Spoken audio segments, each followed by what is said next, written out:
Alright, so in this video, we're gonna be talking about the Logan Paul FBI and SEC investigation situation, which was related to CryptoZoo. And we're also gonna be talking about how CoffeeZilla had a role to play in all of this. So real quick, let's just have a recap. So when Logan Paul's situation unfolded regarding CryptoZoo, the YouTuber CoffeeZilla made a bunch of videos about it.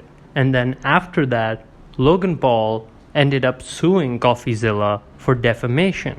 And now taking a look at the situation right now, we're going to be taking a look at some clips and information from the YouTube channel Legal Bites. And right now on screen you can see one of our videos, and I'm about to show you a clip from that right now. So let's check this out.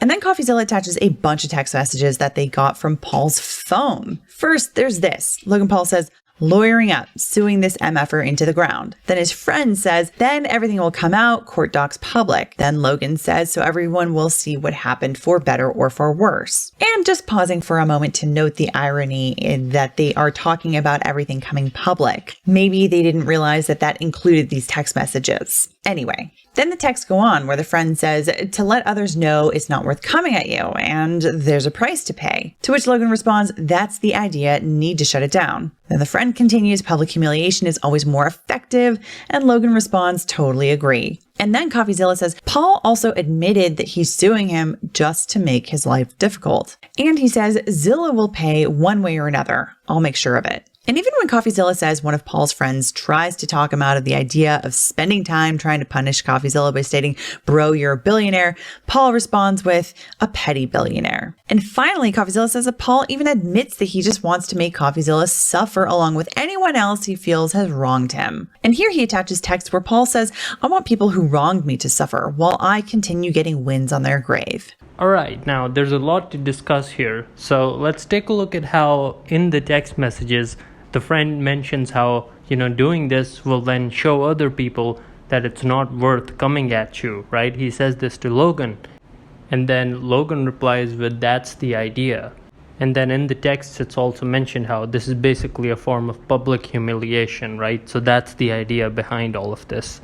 And then Logan Paul also says that, he's just suing CoffeeZilla to make his life difficult, and that he wants him to pay one way or another, right? So this really does not make Logan look good here, because it shows that this defamation lawsuit had the motive of just making the life of CoffeeZilla more difficult, perhaps, rather than the actual genuine motivation, which should be that actual defamation happened, and then in response to that you've now sued that person, right?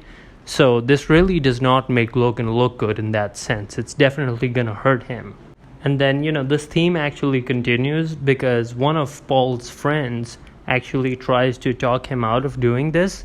And, he says that, hey, bro, you're a billionaire, right? Basically saying that, hey, man, look, you're above all this, right? You don't need to do this. You don't need to go through all of this, right? It's not worth it. And so that's why he said, bro, you're a billionaire.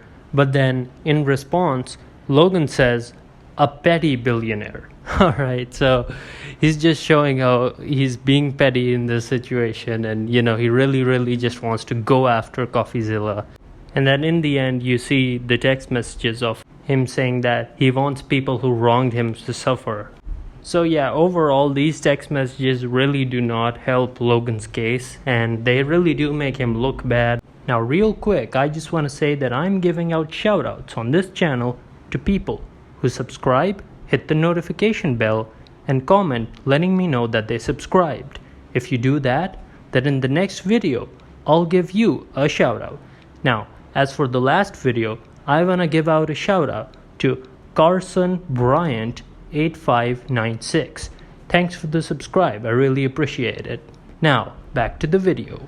So now let's take a look at a clip from another video that the same YouTube channel made. So let's take a look at this. The argument over the motion to transfer continues.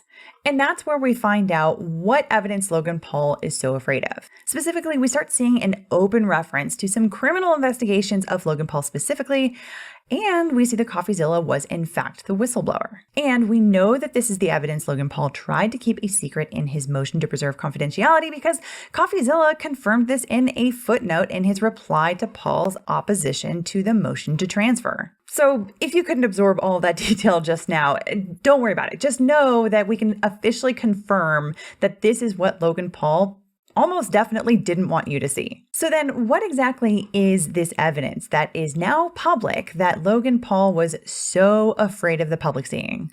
Let's start with how Logan Paul revealed that CoffeeZilla was a whistleblower who drew in the attention of the federal government to investigate the CryptoZoo team. This, Paul says, was by all appearances a deliberate attempt to advance a false narrative to the federal government. Okay, right off the bat, deliberate false accusations to the government come with very serious penalties, so that is a very heavy accusation made by Paul here.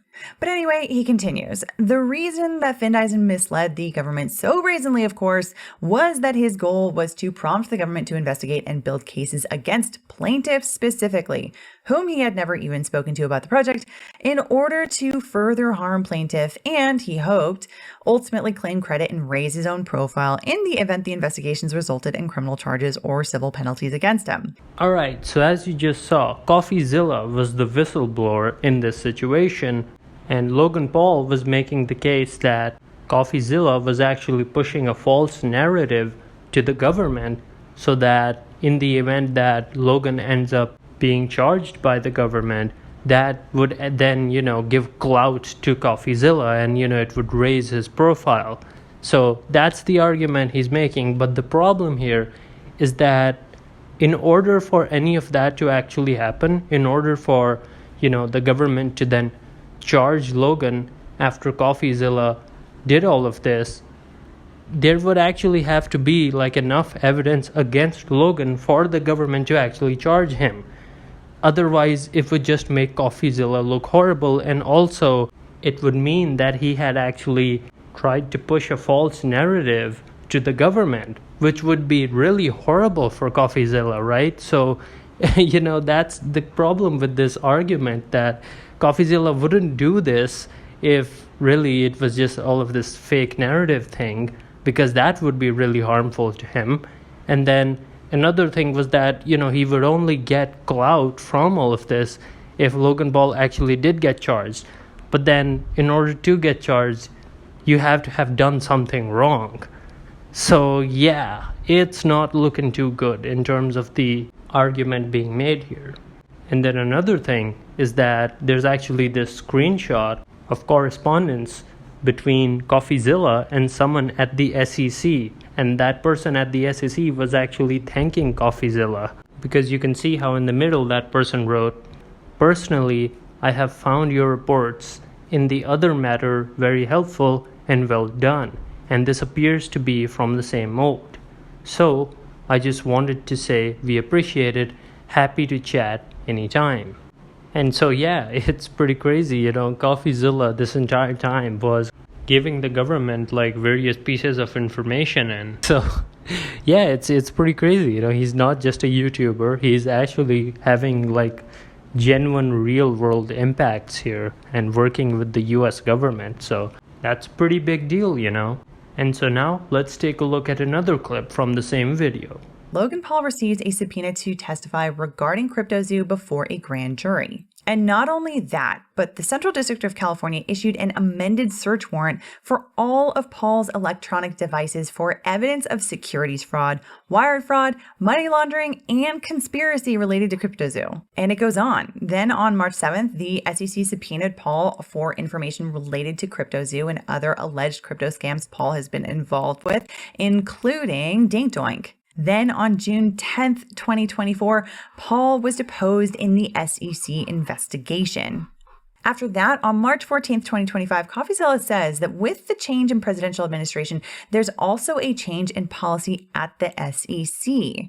Specifically, the SEC decides to scale back its crypto enforcement action and issues closing letters to Logan Paul and many others. And here he cites to an article talking about this policy change, basically saying, yeah, there are other reasons why the SEC isn't doubling up on the FBI's investigation of you, Logan.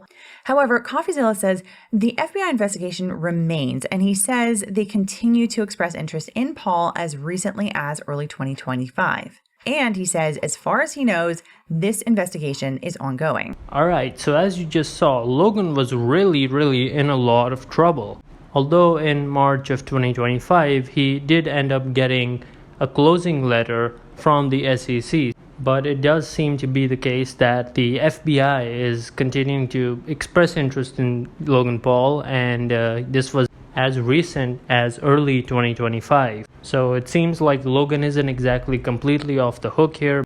And based off of something else that I heard, the FBI can do this thing where initially, you might think that, someone's being investigated, so, some news will come out or some information will come out regarding it.